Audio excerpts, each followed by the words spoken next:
Hello and welcome to Suzi's Book Bag, hosted by me, Suzi Fay. I've got my All That Glitters book bag up there because I have got somebody very glittery indeed to join me. And in fact, it's the first author that I've asked to make a return visit. So this is very, very special indeed. The thumbprint or fingerprint on that bag also seems to signify crime. And he is a crime novelist, but he's been many other things. Oh, yes. He's been things and seen places, as Mae West said, and it's all in his memoir, which we are going to talk about.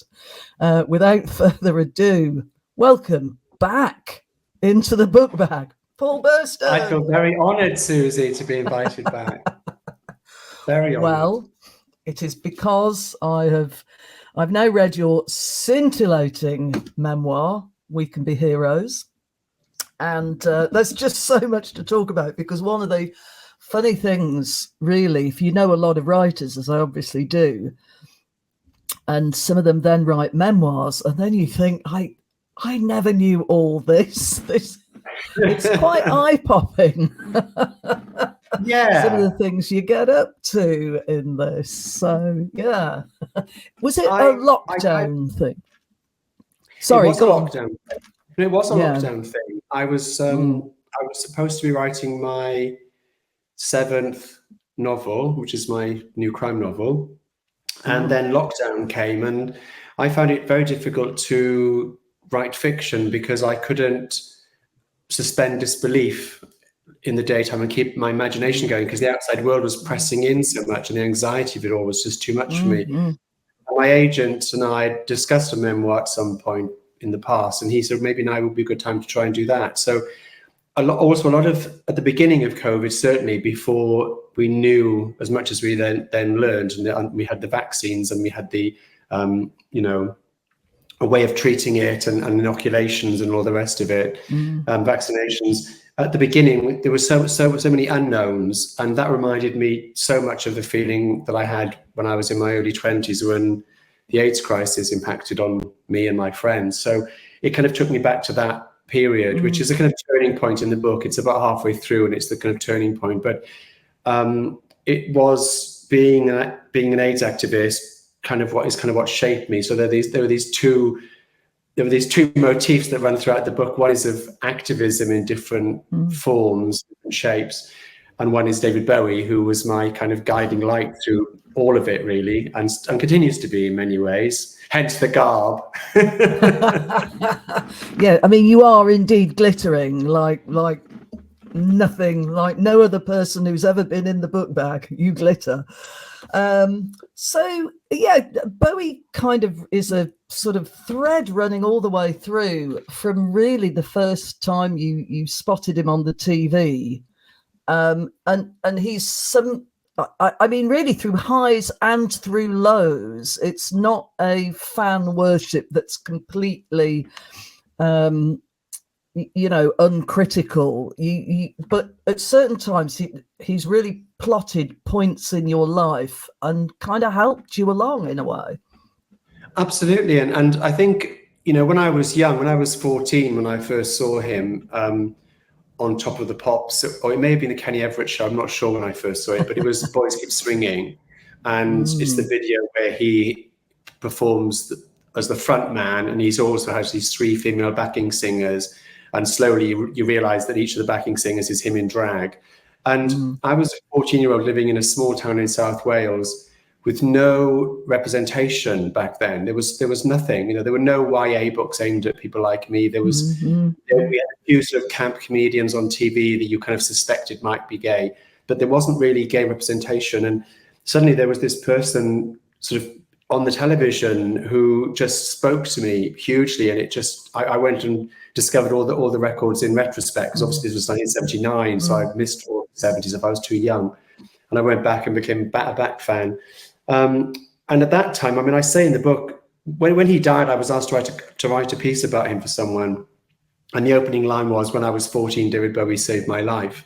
And people thought I was joking, but I wasn't joking. He really did save my life. And if I hadn't discovered him and that music and what he was speaking about in terms of sexuality and freedom and liberation and reinvention and moving away from yourself and becoming somebody else, I wouldn't be here. I really wouldn't. So it seems to me that I had to sort of pay homage to that. But of course, like any fan relationship, you know, you become very, very possessive of the version of that person that means something to you. And when he went mega mainstream after Let's Dance, I mean, I love Let's Dance. It's a great, great song. And I think that did a great job on the record. But what came afterwards in the 80s was not his best period. And so I fell out of love for a while until the mid-90s, when he sort of got his edge back, and he did an album called Right Outside that was very queer again. And he was looking more ambiguous and wearing nail polish and eyeliner and being very queer again. And that was very exciting. But I mean, there were times where some of his darker records, I mean, the Low album being an obvious one because everyone talks about Low, but you know, Low has got me through some really low times in my life, because sometimes when you're feeling down, you don't want to listen to some things that are happy. You want to listen to somebody expressing the feelings that you're feeling. And that album expressed a lot of how I was feeling at various times in my life. And I talk in the book about, I've had 2 near-death experiences, and the second one, I was 38, and it was a drug overdose. And I came home from the hospital the next day and was living alone, and I was scared to go to sleep. So I sat listening to Low, like on endless repeat until the morning. And it helped me, Suzi. It helped me. Yeah. It is the most fabulous album, and I kind of skitter about between which is my favourite, and I do love Station to Station. Oh, well. Absolutely.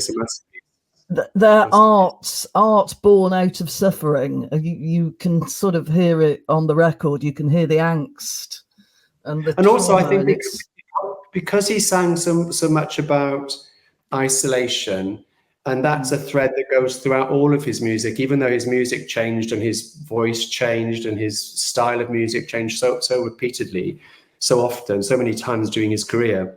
He always came back to this theme of isolation. You know, Space Oddity is about, I'm an isolated person. Fame is about being isolated in the back of a limousine. And during lockdown, I thought about him a lot, because I thought, what would he be writing about if he was here now? Because of course he'd already died at that point. And I kept wishing that he was here, because I thought he would be able to provide a soundtrack to this experience that I would be able to relate to, and he would help me. Of he's always all been people. Yeah. Well, the morning that it was announced that he died, you were actually the first person I thought of, and I either tweeted or sent a message immediately, kind of commiserating, because you texted me. I texted you.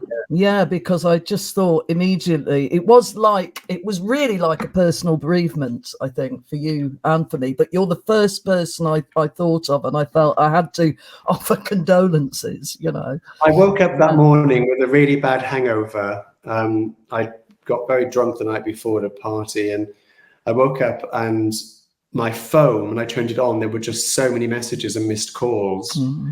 I thought immediately of my family or somebody very close. And in some ways it was somebody close, you know, in a different way. But they were all messages from friends and family. My mum phoned me to say, now I would understand how she felt when Elvis died, which I thought was actually quite lovely. And then I went into a long explanation about the links between David Bowie and Elvis, and she got completely bored of that conversation. You know, Black Star, you know, the album, the final album, Black Star, in which he sings about, although I didn't realize it at the time, but I bought the record at the weekend and I'd been listening to it all weekend and hadn't realized that he was telling us what was happening, you know, look up here, I'm in heaven. But the album, Black Star, it's named after an Elvis film that was originally called Black Star, and they changed the title. So, and he had the same birthday as Elvis, different year, but same day. So there was always the link between him and Elvis. He wrote Golden Years, hoping that Elvis would record it. That was the original plan with Golden Years. Him and Angie went to see Elvis in Las Vegas, but it didn't happen. But there's always been that big link. So I thought my mum saying, you know, now you know how I felt when Elvis. So I remember when Elvis died. I was about 12 or 11. and my mum being so upset. And I couldn't understand why somebody would be so upset about a movie star, a singer dying. Just didn't get it. Even though I enjoyed Elvis's music, I grew up in the 24-hour Church of Elvis in Cruella Road, and I couldn't help but like Elvis. But I didn't really understand it. But when Bowie died, I did, because I really did feel bereft. And it sounds silly now, but at the time it felt huge. It felt huge. Yeah. It was extraordinary. We've done an event recently together in real life where you showed off more of your very impressive Bowie, mastermind level grasp of Bowie the man. And we were on a panel with also Daniel Rachel, who was talking about the Beatles that he's written about. And he said something very funny about your Bowie fandom. He said you were a Method fan, and that was a reference, I'm afraid, to again something in this book which I kind of went through going, wow, which is partying. Should we call it partying? Yeah. I mean, you were a hardcore partier, and there were times when cocaine was the drug of choice. Yeah. There was a long period where it was. I think I was experimenting with intoxicants from a very young age. I was drinking heavily from a young age, and I was experimenting with sort of speed and things like that as a teenager. I didn't discover cocaine until much later because I couldn't afford cocaine as a teenager. But once I got into it, it got a grip on me very, very quickly, and I became addicted, and in the sense that psychologically and physically, I mean, I wouldn't be able to think of going to a social event unless I had some cocaine in my wallet. I wouldn't go to a party without cocaine. I wouldn't go clubbing without it.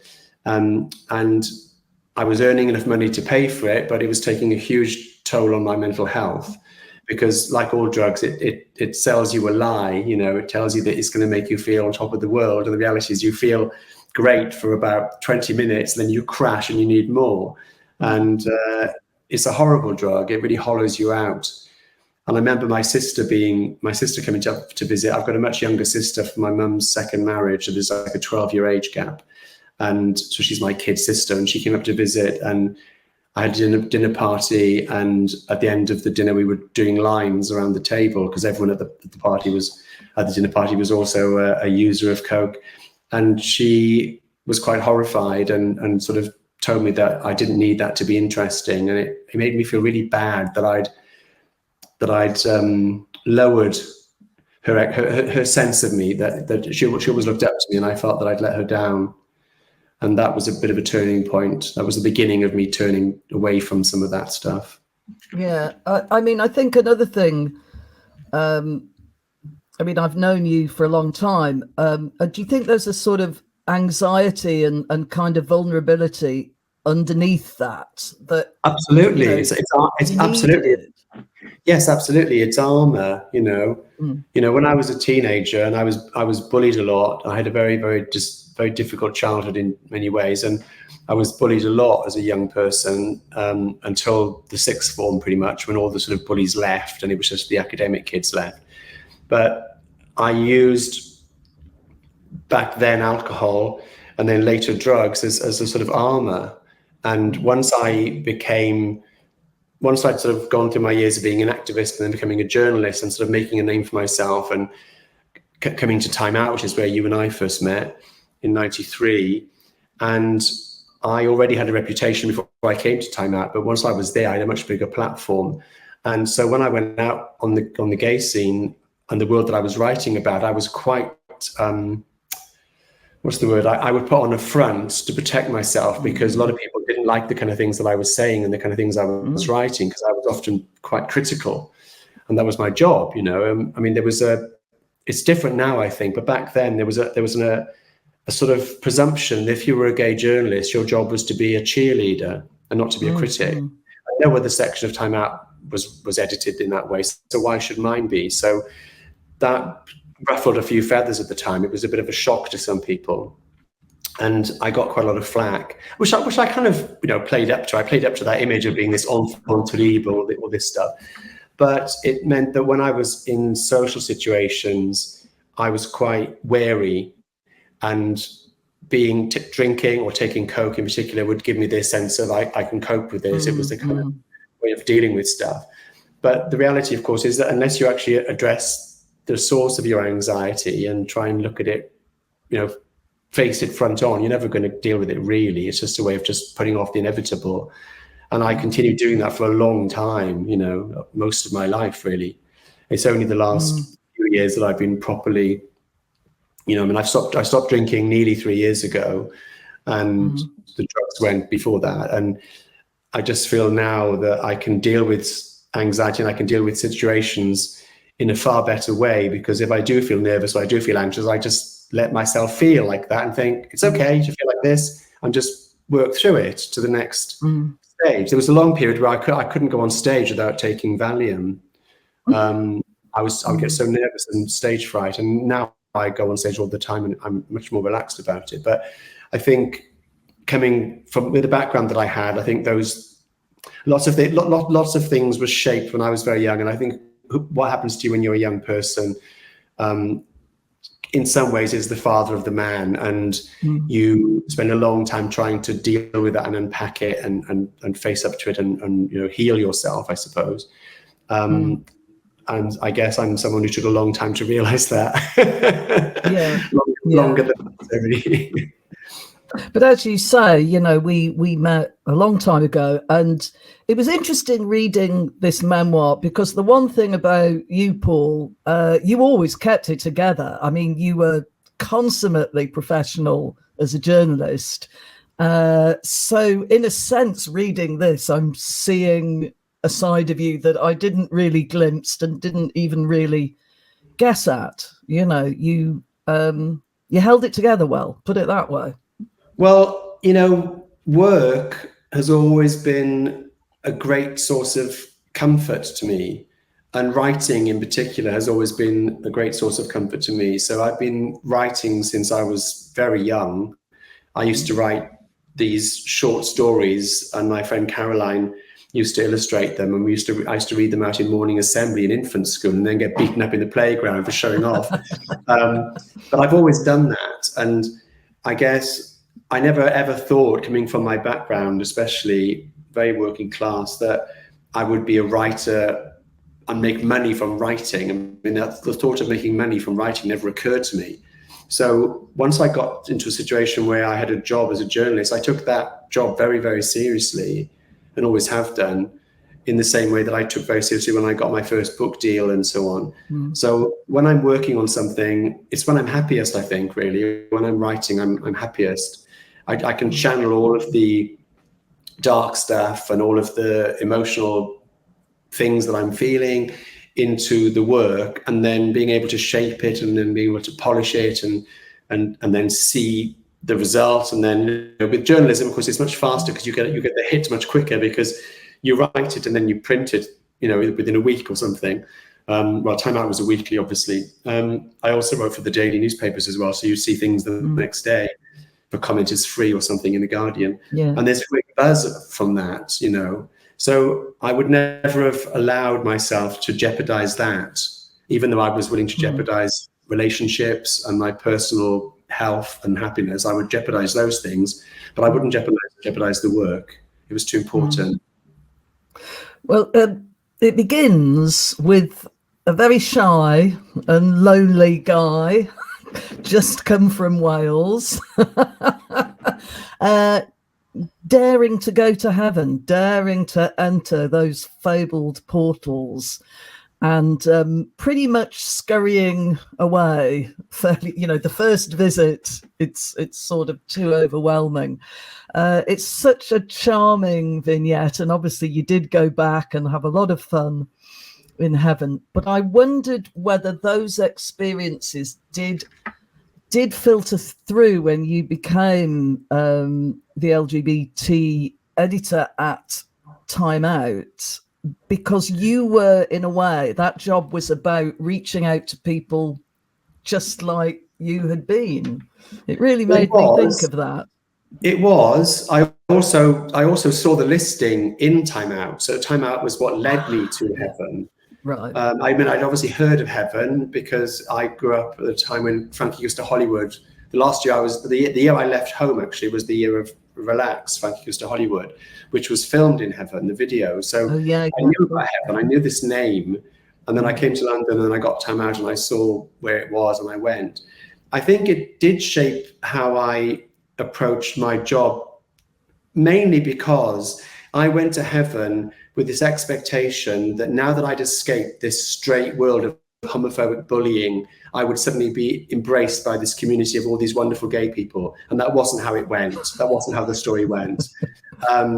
You know, there are different types of people within all different groups, and not everyone in the gay world is one happy, clappy family. And when I went to a men-only night at Heaven, which was Saturday, was men only, that was not my tribe. You know, I've always mixed with, most of my close friends have always been women. I don't particularly like men-only spaces. I much prefer spaces that are more mixed.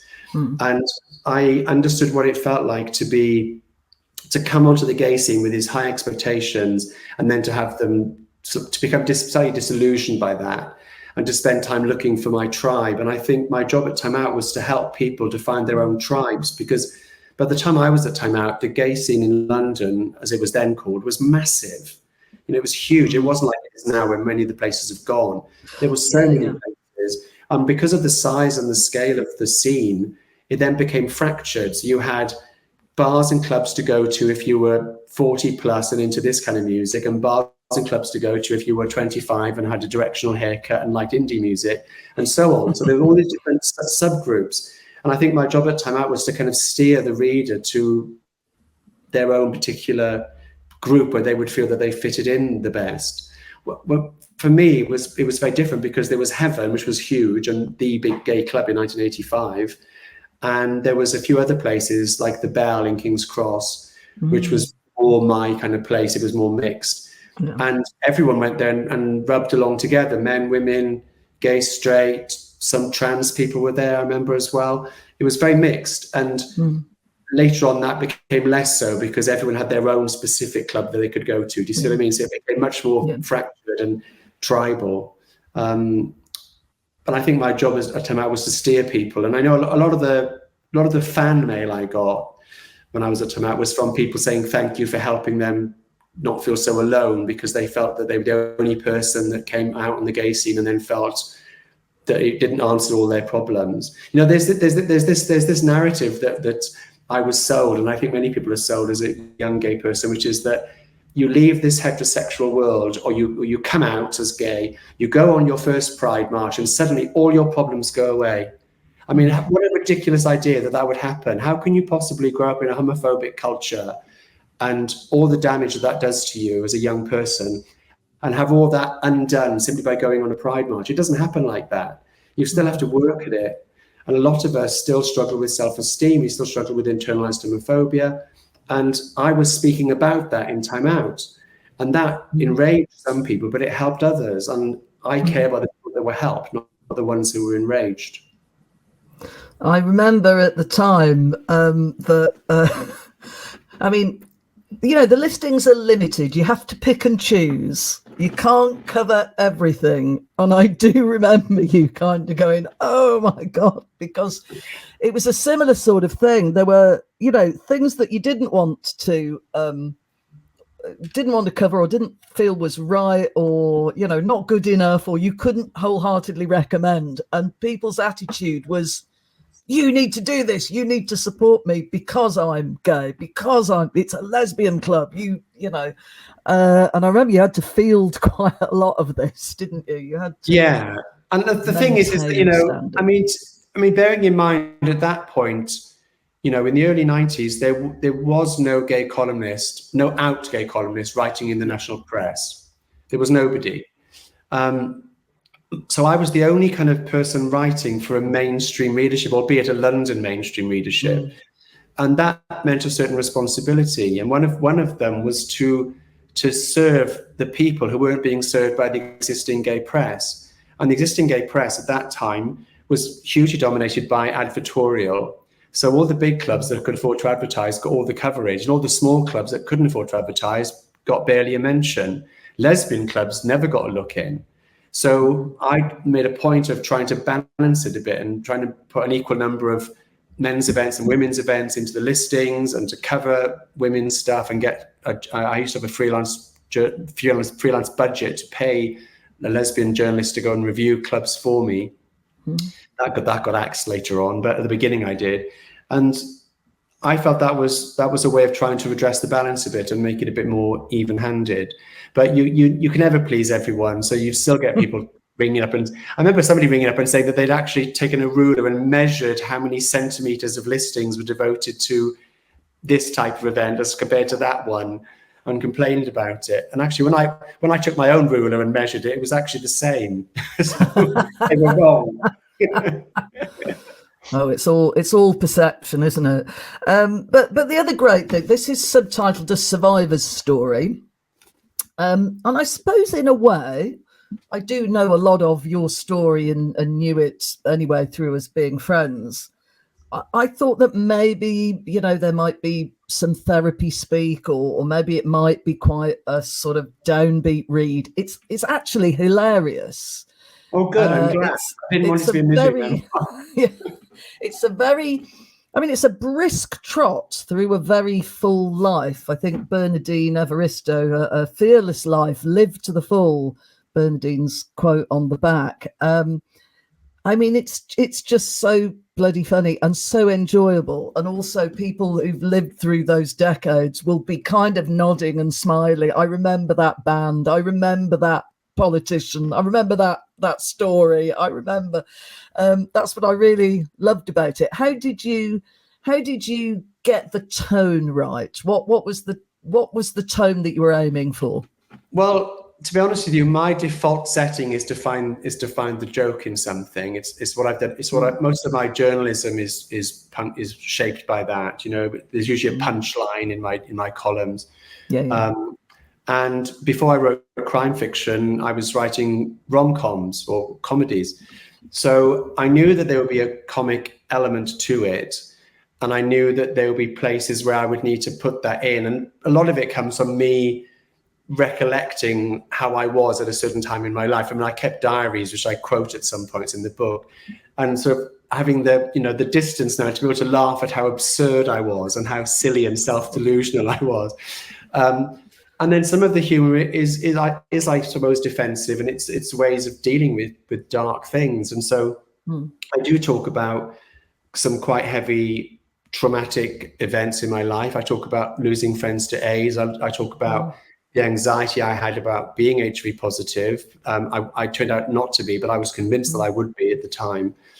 This was at a time when the only medication was AZT, and people were basically dying. There are some people that survived that era, but for most people, the prognosis was pretty bad. So I didn't get tested for a long time. So I talk a lot about that and how I repressed those anxieties and drank myself stupid to try and blot it all out.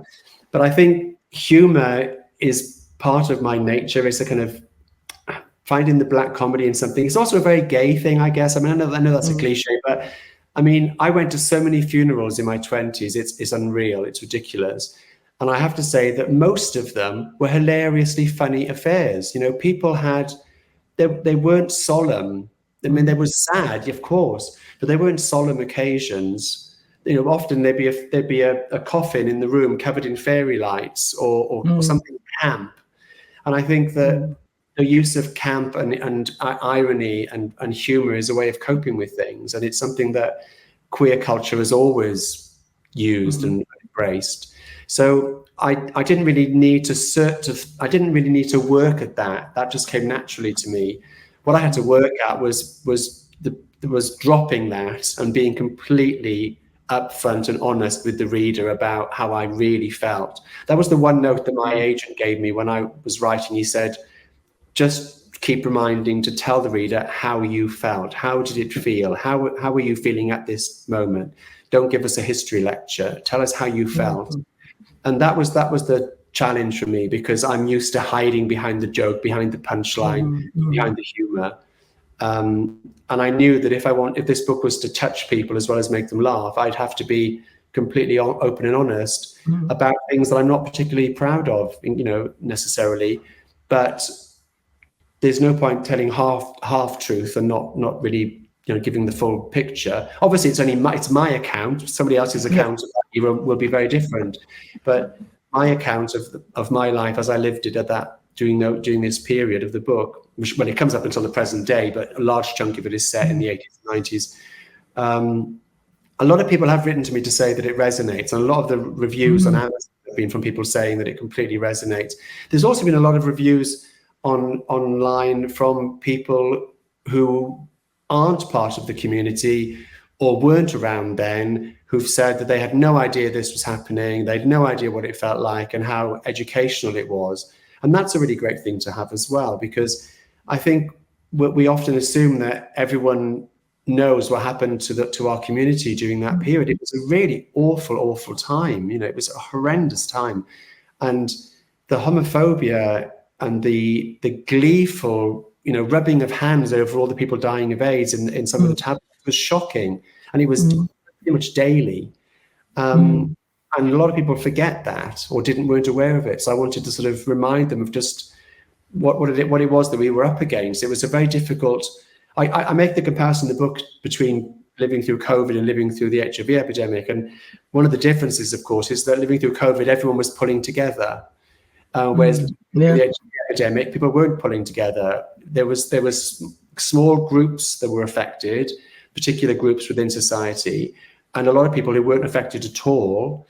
And a lot of people couldn't care less, or even were glad and rejoicing in it. So there was a horrible sense of being at war where nobody else was aware that there was a war going on, which was very, very difficult to deal with psychologically. The dissonance going on with that was very hard to process.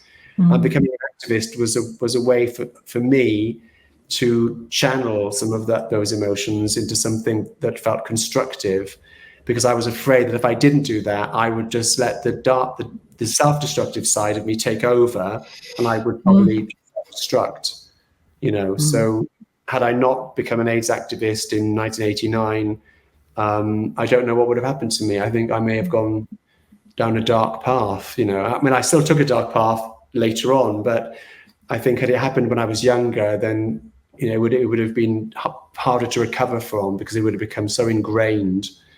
That I have found this outlet, which for several years benefited me as much as it benefited the people that we were protesting on behalf of. It was a great source of comfort to me in many ways, being an activist. Well, that does bring me to I think I can truly call it an iconic cover picture. There you are, Paul. Is that kind of somewhere like Westminster Bridge, or that was at the cenotaph. That was the cenotaph, right? Yeah. We're all talking about that at the moment. And I have a simple question to ask you, Paul. Why are you facing the wrong way? I love this picture. It's taken by a wonderful photographer called Gordon Rainsford, who worked for the Gay Press, and we worked together a lot on assignments when I was a freelancer for the Gay Press. And he also documented lots of ACT UP. So if you go to the, what do they call it? The British, where they have all the archives. The archives, yeah. Yeah. That you'll see photographs that Gordon took of all that period. What happened on that occasion is we were protesting outside the Department of Health and Social Security because they'd cut benefits for people with HIV and AIDS and other illnesses. And we formed a blockade across the road by lying across the road with a banner saying "Living with AIDS, dying for money" across it. And I was grabbed by the police and dragged out of the protest very, very quickly and dumped on the side of the pavement. And I got up and tried to rejoin the group, but everyone had pulled together, linking arms so that they wouldn't be pulled away, and I couldn't get back in. So I had to lie on the opposite way round. And that just happened to be the moment that Gordon captured it. I look like I'm completely posing for the camera. I really wasn't aware there was a camera there. I mean, I often am aware when there's a camera there, but I wasn't on this occasion. You look a bit bewildered, actually. You do look a bit like, oh. am I supposed to be here? So, but yeah, it's a lovely shot. It's sort of one of your, you describe your hair a lot. Yeah, the various different, those were the flat days. top, dyed, this, that, the other. So it's a lovely shot of you. You've got your t-shirt on and everything. Yeah, I have a feeling that you're probably staring at some copper who might be about to lunge back. That could be it, actually. That could be it. I mean, the police, later on, I ended up working for the group called Gallup, which is now an anti-violence project, but back then was a police monitoring project. So I got involved in lots of police liaison work on behalf of the community. But back then, the police were very much the enemy, and they were really, they didn't come on. The police didn't join us on gay pride marches wearing rainbow lanyards back then. Oh yeah, it's a bit different now. Yeah, they came and they kicked us. So when we were arrested, we were often punched and kicked and mistreated. People who had AIDS, who were part of ACTA, but if they were arrested with us, they'd often be denied their medication, for example, when they were in the police cells, things like that. It was a pretty horrific time. But there was a lot of camaraderie, and even though many of those people aren't here anymore, I have such fond memories of that time. Even though it's tinged with sadness, I do have very fond memories of it because, we were in our early 20s, most of us, at a time when you don't, part of you is very naive and young, but you also have that bravado of youth that you can take on the world, And it was the first time that I felt that, and it was also the first time that I ever fought back. So. As a kid, when I was bullied, I never used to fight. I used to just freeze and let them hit me. I never used to fight back as a kid. And when AIDS came, I felt that I had no choice but to fight back. I was like a cornered animal, and I had to come out fighting or go under. So ACT UP was so important to me because it was the time in my life when I became a fighter, went from being a victim to being a survivor. And in the book, what that theme means of being a survivor changes throughout the book, as indeed does the meaning of the word heroes changes throughout the book. But, I'm a survivor of a very dysfunctional childhood. I'm a survivor of the AIDS epidemic. I'm a survivor of my own self-destructive urges during periods in my life. But that was the turning point when I was 23. That was a huge turning point in my life. And I look back on it with as I say, sadness, but also appreciation for everything that it gave me, because it made me the man I am, I think, in many ways. And are you getting feedback from much younger gay people who didn't live through all of this and find it fascinating? Yes, I am. And it's been very heartening and humbling, actually. I mean, I've talked to lots of younger people at events that I've been involved in, doing author events, and online on social media in particular, who either had an inkling about what was happening or had no idea, or maybe had seen It's a Sin, or they knew a little bit, but they didn't know the whole story about what was going on with ACT UP in particular, or what the battle lines were at the time, politically. It's a Sin is obviously a personal story about these personal people affected by HIV and AIDS, but my account is more about the politics and me being an observer and a writer and documenting all that era. One of the things that I found interesting is that I think there was a period in my life where I assumed that people much younger weren't interested in that period in particular. And I understood why that would be, because every generation kind of works against the one that came before it. They want to make themselves, their own identity, establish their own identity, the way that teenagers rebel against their parents, that kind of thing. And I think after the AIDS crisis, or after the main, it's not over, but after the main AIDS crisis, so once the new drugs came in the mid-90s and people stopped dying so rapidly all the time, there was a big shift. And I think a lot of people who survived that era and the people that came after, there was a break in the chain, because so much of gay community and history and culture was passed on by people. I learned a lot from the older gay friends of mine who are no longer with us. They taught me so much that I would never have learned otherwise about my community and my history. And once that chain was broken, there was a widening gap between these, the older people and the younger people. And I assumed rather arrogantly and wrongly that the younger people weren't interested, and that's simply not the case. I think many people, one young guy spoke to me and said that he'd always been wanting to ask questions about that era, but didn't know how to approach it because he didn't want to trigger somebody and upset them by reminding them of this awful time. And I think by writing this book and sitting on a platform and talking about it in a bookshop or in a library or at a book festival, you're inviting people to talk to you about it, so they know it's okay to ask you questions. And they do tend to focus on the sort of more traumatic elements in the story, and not so much on the funny stories, or many of those, as we've already said. But that's been one of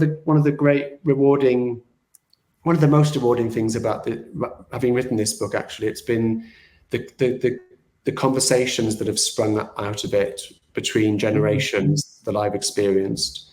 It's been a really, really good thing to experience. I felt supported. I felt seen. I felt listened to, and many people have written to me saying, this could have been my story, and thank you for telling it, because I related to so much of it. And that's a lovely thing to hear. But it's also lovely to hear from people who have no experience of it and couldn't relate necessarily, but they could when they read the story. They found that they had lots of things they can connect to, because at the end of the day, you're writing about specific things that happened to you and situations that you were in, but stories of survival are pretty much relatable to everyone. We've all had struggles. We all understand what it means to lose people. We all understand what it means to face difficulties, bereavements, maybe problems with drink or drugs, and people can relate to that. And they can relate to vulnerability, and they can relate to learning how to fight, and they can relate to these are quite kind of primal storylines. If you were writing this as a novel, they'd be like, this is your primal point where your readers are going to connect.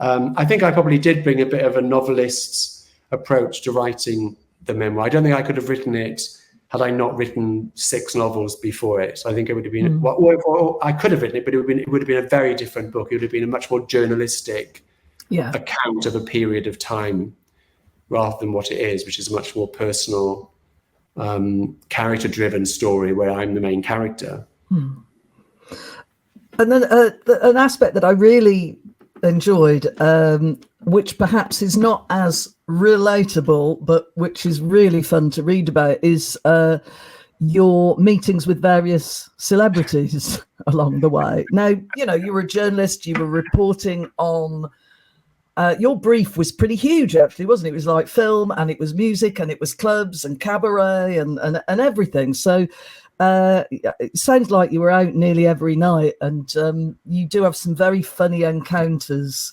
that are related in the book. But I wanted to ask about one person in particular that I was very envious. I mean, you met Bowie, but let's leave that to one side. Everybody go and read the book, and you can hear what happened when Paul finally met Bowie. But I wanted to ask you about Pete Burns, because I found that very touching, actually. I saw him once in Soho, sort of 9 foot tall, hair out here, stomping along, and I didn't know whether to sort of fall down and worship him or just run away crying. Pete was an extraordinary person, and he was quite scary, and he worked hard at being scary, but that was a protective armor. And when he dropped that, which he did, with people that he knew and trusted, and in certain situations, although he could equally turn again and become scary again if he felt that you deserved it. But there was a very, very sweet and incredibly intelligent, really astute person. The first time that I met him, I was in Soho in a bar with my then editor, Antonia Hodgson, and he came and sat at a nearby table and clearly wanted my attention, and he kept looking over and then sort of gesturing me to come over like this. And we ended up sitting together and chatting, and he wanted some press coverage for something that he was, I think they were releasing the Dead or Alive Greatest Hits album. Right. We got chatting, And then I went to his house when he was married to Lynn in Notting Hill, and he was so entertaining. He was so funny. He was showing me videos and footage from live shows in Japan, because Dead or Alive were massive in Japan. Michael Jackson rerouted his Bad tour to avoid clashing with Dead or Alive. That's how big they were in Japan. And when I arrived, he served me some really nice chocolate cake that he had. And then after the chocolate cake, he then gave me sushi. And I thought that was just so fantastically funny and endearing. But I went to a party with him and Lynn.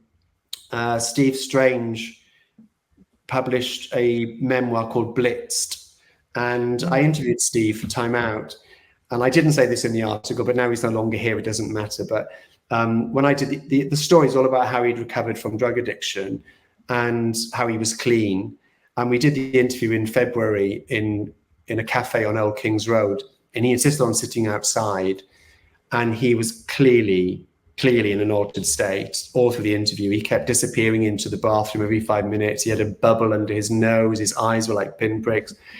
And we went to I said to him at the end of the interview, I'm not going to put this in my article, Steve, because that's not the kind of journalist I am, but I'm aware that you're in an altered state, and you really shouldn't be doing interviews like this, because somebody will report on it in an interview. If you do a tabloid interview, they are going to go back and say, here he is telling me he's clean, and he's clearly off his face on something. Anyway, I go along to the launch party for this book, and I bump into into Pete and Lynn on the way in, and we went into the party together, and Steve was greeting everyone, and his eyes were like Catherine Wheels, honestly. And Pete couldn't bear to be around people on recreational drugs. He was really, really anti it. And he flounced to the bar in quite a strop. And Lynn turned to me and she said, that's the thing about fame, Paul. It turns people, they either turn to drugs or, pointing at me. I just thought that was so lovely. They had such an amazing relationship. Even after they were no longer married, even after they divorced, they remained very, very close. And I know that she still misses him terribly. There was something really lovely about their relationship. There was something very funny on Twitter, again, after he died, because when he was very young, he worked in a record shop in Liverpool, and he would berate people and refuse to sell them singles of bands that he disapproved of. And, you can imagine in the strident Liverpudlian tones being told, you're not having that record. I refuse. Probe Records. Right. People shared, which I thought he would have loved it, actually. And I remember I know Lynn loved it.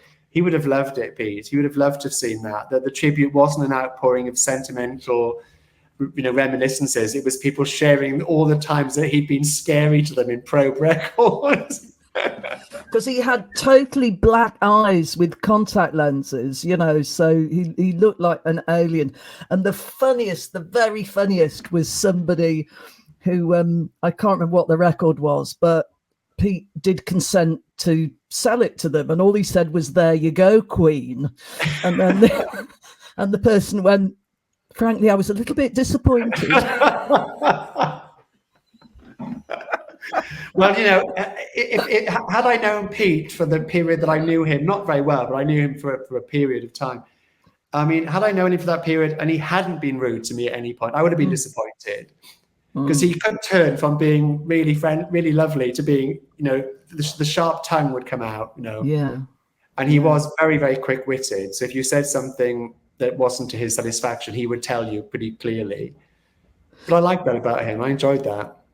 And another character very like that is David Hoyle. And I actually, David Hoyle turned on both of us once. So I've had two experiences. One was dancing with David Hoyle to Heroes, which has got to be a life experience. At one point, he picked me up and twirled me around. But you can never assume that the next time you meet David Hoyle, he's going to go, hi, Suzi, and it was a bit like, get the fuck out of my face, I think we call it artistic temperament. That's what it is. That's what it is. Yeah.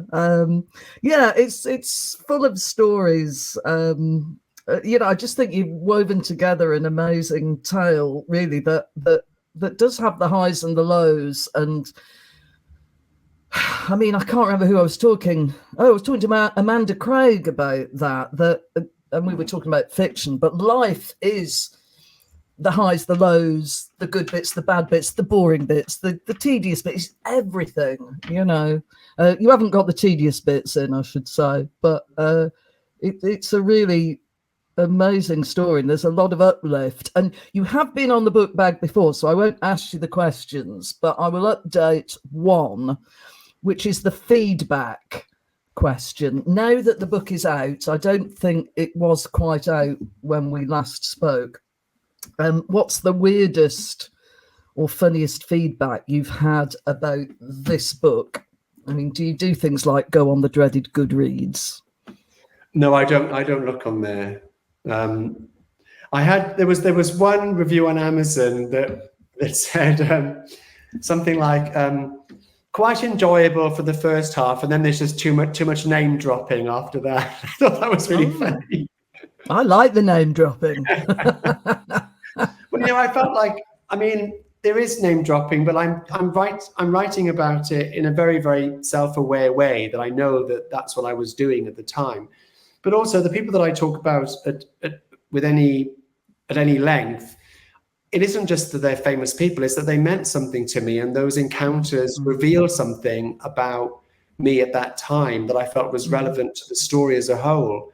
The fact that I met David Bowie and he was sober and I was a complete mess, said something about, self-sabotaging. That could have been a wonderful moment. And it was in many ways, because he was lovely. But I really wish that I hadn't been so drunk and so messy when I met him. He's the main one. I mean, Debbie Harry, who I talk about a lot, just because she's another person I grew up. She was on my poster on my wall when I was a teenager. And she didn't disappoint. She was every bit as wonderful and funny and witty and clever and a great interviewee. So I wrote about them, and I wrote about Caroline Aherne because I found a lot of what she experienced and talked about very relatable, because she was somebody who also had problems with drink and drugs and was very open about that. So I talk about this with people because they mean something to me, and I think that they help illuminate what I'm talking about in terms of my own journey. It isn't just, I met so-and-so, And Elizabeth Taylor I met very briefly, but again, that's because she was at the London Lighthouse, and she was an incredibly ahead of her time vocal advocate for people with AIDS at a time when nobody else was.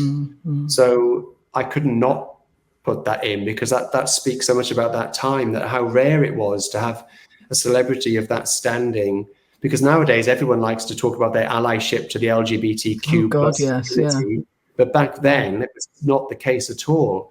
I mean, The Guardian actually reported on her visit to the London Lighthouse and made a sneering comment that while she was inside greeting all these people with AIDS, there was a woman outside with who may have had an unfashionable disease, who she neglected to talk to. And I think that was The Guardian.